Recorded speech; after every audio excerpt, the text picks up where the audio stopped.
Oh.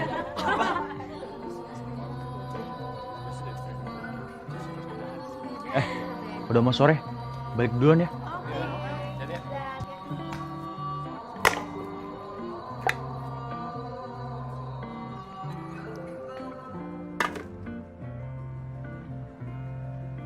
Duluan ya. Mas, sorry mbak. Silakan aja. Makasih mas. Mas, kalau naik motor hati-hati dong. Iya maaf. Gimana sih? Udah mas. Sini saya bantuin mas. Mari mas. Oh iya, kasih mas ya. Makasih mas ya.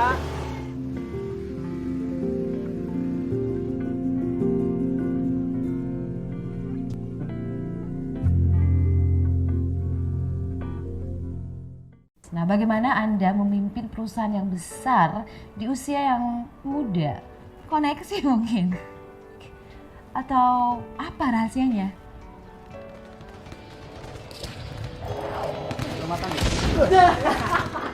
Gue belajar dulu ya, besok ujian fisika. Ya, begini nih, anak pintar dan teladan. Sarmuk sama bu guru ya? Lanjut main dong. Duluan ya. Dia pergi. Apaan tuh? Kursus online. Pelajaran dari dosen cukup kali?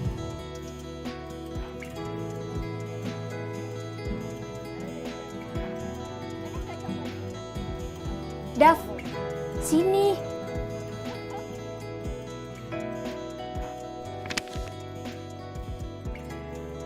Dari dulu, saya selalu belajar sendiri sebanyak mungkin.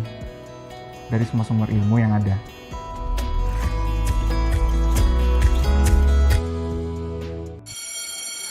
Yah, bannya kempes lagi. Hari ini untuk pertama kalinya aku menuntun sepeda pulang ke rumah. Baru setengah jalan udah capek. Gimana orang-orang yang kerja di jalanan? Setelah ku perhatikan, ternyata masih banyak di sekitarku yang gak beruntung. Terutama tetanggaku, Ibu Rizky. Warungnya sepi, mungkin karena pandemi. Kira-kira apa yang bisa aku lakukan? Saat makan malam bersama, aku ceritain apa yang aku lihat tadi siang dan muncul ideku untuk berbagi bersama teman-teman sekolah sekaligus membantu tetanggaku, Ibu Rizky. Lega rasanya, ayah ibu dan teman-teman juga mendukungku. Bu Rizky juga senang sekali. Semoga niat baik kita berjalan lancar.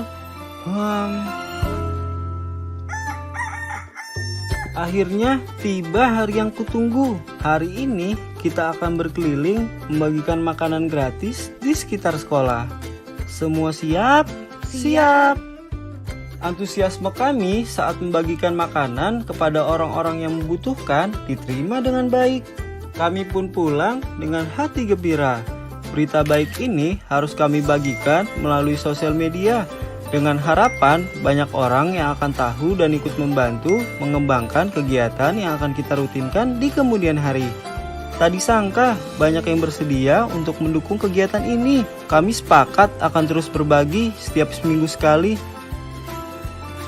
Warung Bu Rizky pun makin ramai karena makin banyak yang mau berbagi.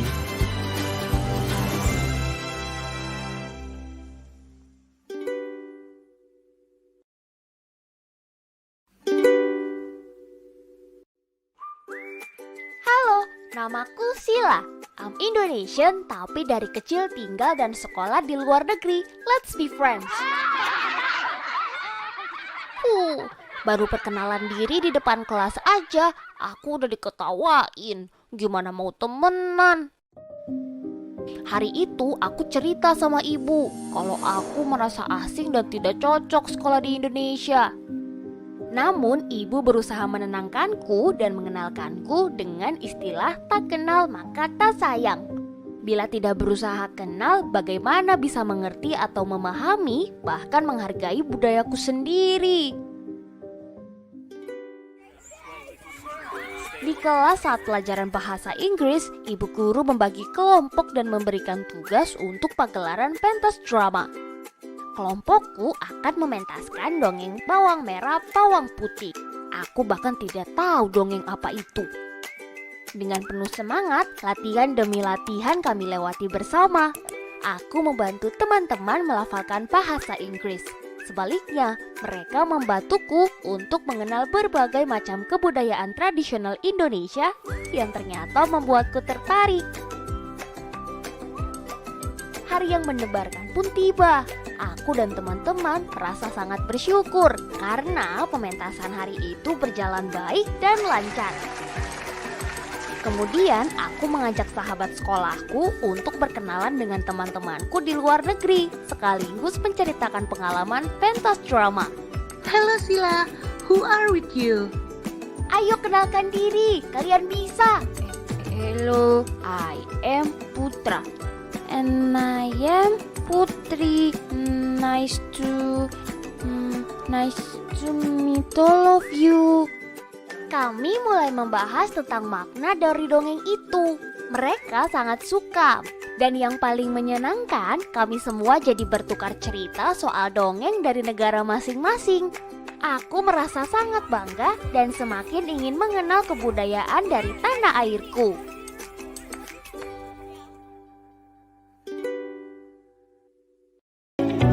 Menurut saya, jika kita mengambil keputusan hanya dengan mendengar penjelasan satu pihak akan menjadi kurang objektif.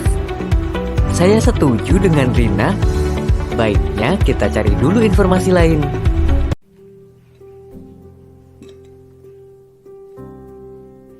Maaf Pak, uangnya cuma cukup ini. Bukan salah Ibu. Lagi pandemi kan? Syukur kita semua masih sehat.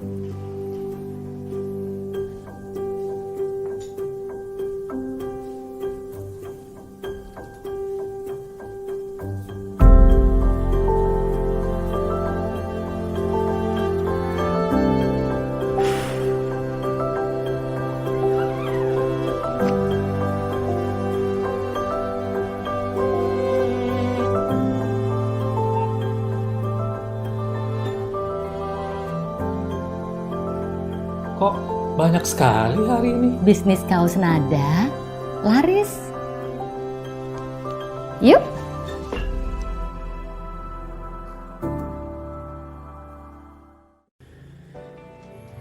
Halo semuanya, terima kasih sudah menonton video saya sampai selesai. Baik, dari penjelasan dan beberapa cuplikan video-video sebelumnya, dapat disimpulkan bahwa Pancasila sebagai entitas dan identitas bangsa Indonesia memuat nilai-nilai yang terkandung dalam 5 sila.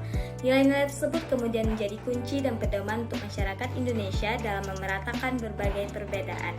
Perwujudan nilai-nilai Pancasila dalam pendidikan juga dilakukan dengan dibentuknya profil pelajar Pancasila yang bertujuan sebagai filosofi dalam mengembangkan karakter dan kompetensi peserta didik.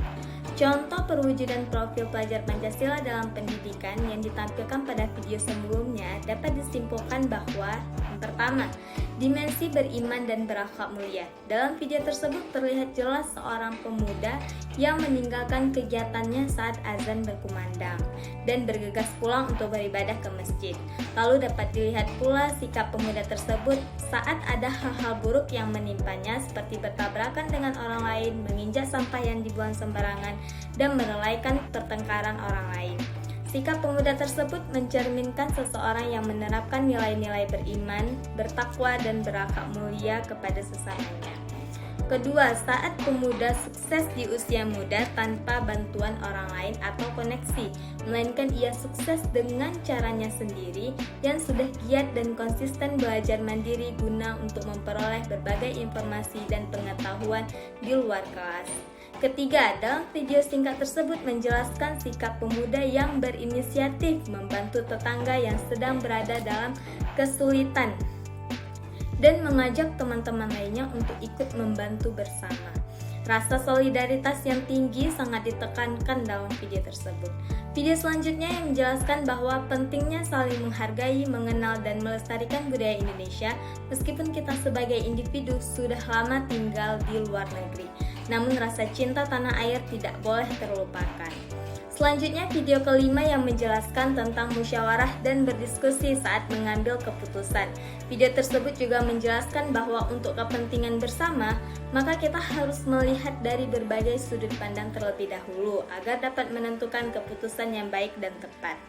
Contoh lain dari dimensi kelima ini adalah tidak mempercayai informasi-informasi yang diterima begitu saja, melainkan menelaah terlebih dahulu informasi tersebut berasal dari sumber yang valid atau tidak untuk menghindari hoax.